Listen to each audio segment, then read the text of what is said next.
আবু হুরায়রা রাদিয়াল্লাহু তাআলা আনহু থেকে বর্ণিত, নবী করিম সাল্লাল্লাহু আলাইহি ওয়াসাল্লামের সাথে একদিন তার দেখা হয়ে যায়, বা লাকিয়াহু, নবী সাল্লাল্লাহু আলাইহি ওয়াসাল্লাম তার সাথে সাক্ষাৎ করেন। শব্দটি আছে, কিন্তু দেখা হয়ে যায় আসলে উদ্দেশ্য।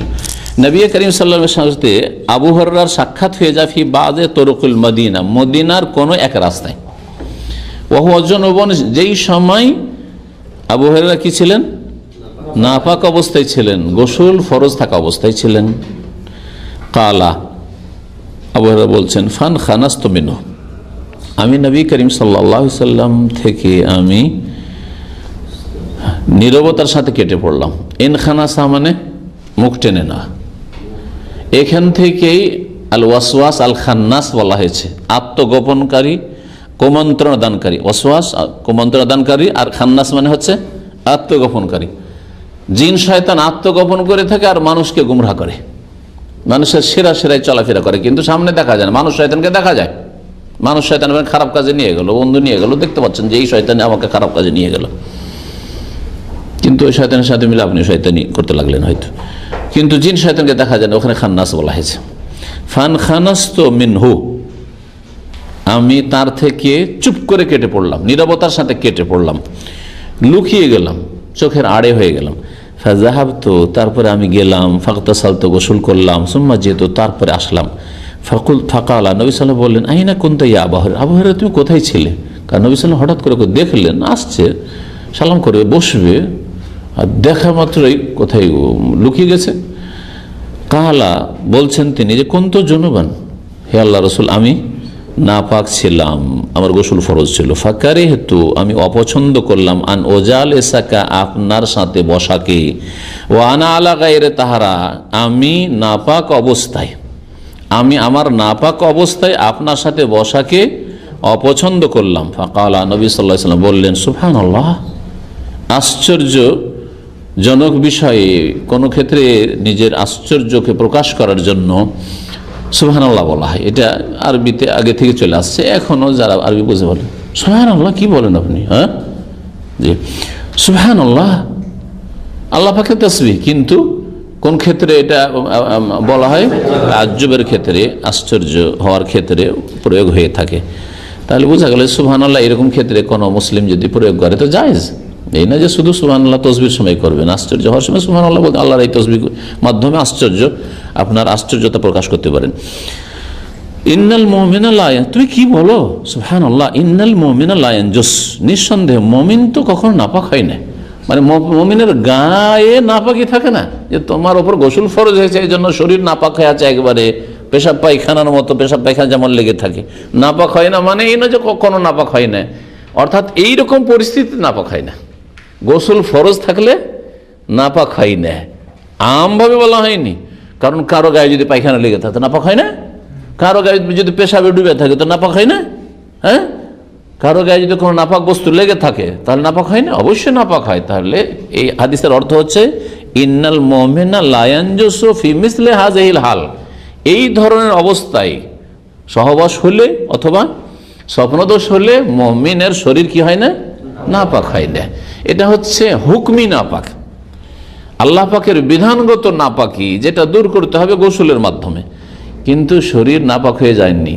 শরীর যদি নাপাক হয়ে যায় তার মানে একজন গোসল ফরজ হওয়া ব্যক্তি যদি ঘাম বেরোয়, আরো ঘাম আর গেঞ্জিতে লাগে, গেঞ্জি নাপাক, হ্যাঁ, জামা কাপড়ে লাগে তো নাপাক, বিছানায় লাগে তো নাপাক, আর গরমের দিনে কতকে এরকম শুয়ে থাকে নাপাক অবস্থায়, তার বিছানা নাপাক হয়ে যেত। তাহলে এরকম বিধান তো শরীয়তে নেই। এ হচ্ছে ওর অর্থ। নবী করিম সাল্লাল্লাহু আলাইহি ওয়াসাল্লাম এই হাদিস থেকে যে মাসাইলগুলো বোঝা গেল, তার মধ্যে একটি হচ্ছে যে কাউনুল জানাবাতে লাইসাত নাজাসা, জুনবি হওয়াটা নাপাক বস্তুর মতো নয়, পেশাব পায়খানার মতো নয়।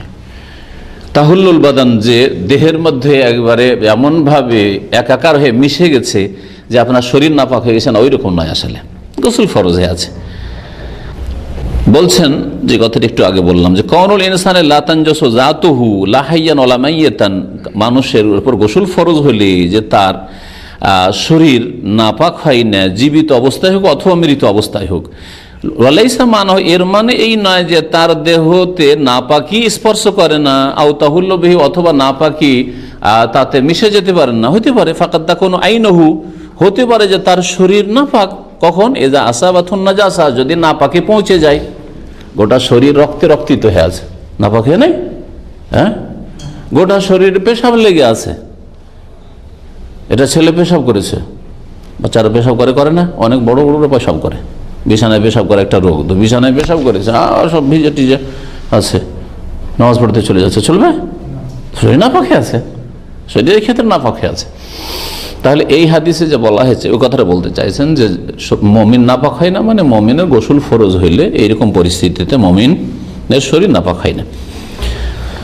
জাওয়াজ ও তাখির গোসলে মিনাল জানাবা, জানাবাতের গোসলে বিলম্ব করা জায়েজ, এর দ্বারা বোঝা গেল। কারণ সাহাবী বাড়ি থেকে গোসল করে বেরোন, মদিনার রাস্তাতে ঘোরাফেরা করছেন, নবীর সামনে পড়েছেন, তখন ছুটেছেন গোসল করতে। হ্যাঁ, এই হাদিস থেকে আরো বোঝা গেল যে তাজিম আহলিল ফজলি ওয়াল ইলমি ওয়াস সালাহ, নেক লোক, পরেজগার লোক, উলামায়ে কেরামদের শ্রদ্ধা সম্মান করা। কারণ নবী করিম সাল্লাল্লাহু আলাইহি ওয়াসাল্লামকে দেখে তিনি গোসল করতে দৌড়িয়েছেন, যে কি লজ্জায় নবীর সাথে এরকম গোসল ফরজ অবস্থায় দেখা করব। কিন্তু যখন মদিনার অলিতে গলিতে ঘুরছেন, তো সাথী সঙ্গী বা মদিনার মুসলিমদের সাথে দেখা সাক্ষাৎ স্বাভাবিক। হ্যাঁ, রাস্তাঘাটে ঘুরলে দেখা হবে, তাহলে বোঝা গেল সাধারণ মানুষের সাথে দেখা করা তো তিনি কোনো ব্যাপার মনে করেন না। কিন্তু নবী সাল্লাল্লাহু আলাইহি ওয়াসাল্লামের সামনে যখন পড়েছেন, তখন তিনি কেটে পড়েছেন। বোঝা গেল যে যত আপনার শ্রদ্ধাভাজন ব্যক্তি হবে, যত বড় ব্যক্তি হবে, তার সেই রকমের শ্রদ্ধা হওয়া উচিত। এখন নাপাক অবস্থায় বাপ মার মজলিসে বসে আছি না, কিন্তু নাপাক অবস্থায় স্ত্রীর সাথে বসে আছি, পার্থক্য আছে দুটোতে।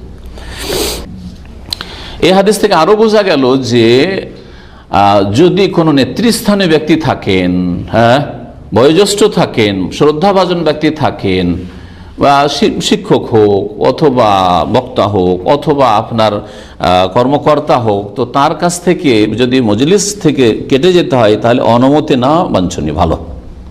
কারণ নবী সাল্লাল্লাহু আলাইহি ওয়াসাল্লাম বললেন, তুমি কোথায় চলে গেলে আমাকে না বলে? বোঝা গেল যে বড় ব্যক্তির কাছ থেকে অনুমতি নিয়ে যাওয়া। ক্লাসে আছেন, ইচ্ছা মতো ঢুকছেন, ইচ্ছা মতো আসছেন, বসছেন, যাচ্ছেন না, যদি যেতে হয় ইশারা ইঙ্গিত হোক, অনুমতি নিয়ে যাওয়া। যে কোনো ক্ষেত্রে ওই রকম। বাপ মায়ের ক্ষেত্রে যুবকরা কিন্তু এতে বড় ত্রুটিতে রয়েছে। আজকালকার কিছু যুবকরা, বিশেষ করে আজকালকার জামানায় একটু জ্ঞান বুদ্ধি হয়ে গেলে আবার বুদ্ধিটা হয়ে যায়, 25-30 হয়ে গেল, বুঝতে শিখে। কিন্তু মুশকিলটা হচ্ছে 12-14 বছর থেকে শুরু করে 20-22 পর্যন্ত সিরিয়াস বয়স ছেলেরা। আমার এখন বড় হয়েছে, এখন আমার বাপকে বলতে যেতাম অমুক জায়গায় যাচ্ছি, মাকে বলতাম অমুক জায়গায় যাচ্ছি, কেন ইচ্ছু গেলাম চলে আসবো, আমার না ভুল? আপনার বাপ মাকে বলে যান। আর কত যে পেরেশান হয়ে যায় বাপ মা, ওইটা এই ছোট বাচ্চারা বুঝে না, এগুলো ছেলেগুলো। অনেক সময় লেট হয়ে গেল, জানি না কোথায় কি হয়েছে, হতে পারে যে দুর্ঘটনা ঘটতে পারে, খবরই রাখে না যে কোন দিকে গেছেন আপনি, তো এটা তো উচিত নয়। আর এমনিও তো কিছু হোক আর নাই হোক, অনুমতি নিয়ে যেতে হবে, জানিয়ে যেতে হবে, এটা বোঝা যায় এর থেকে। শুধু নবীর ক্ষেত্রে এটা খাস নয়, বা শুধু ক্লাসের ক্ষেত্রে খাস নয়, বাড়ির ক্ষেত্রে, পারিবারিক ক্ষেত্রে রাত দিনে কতবার করে একটা ছেলে বেরোচ্ছে বাড়ি থেকে, একটা মেয়ে বেরোচ্ছে, কোথায় যাচ্ছে জানা থাকতে হবে বাপ মাকে।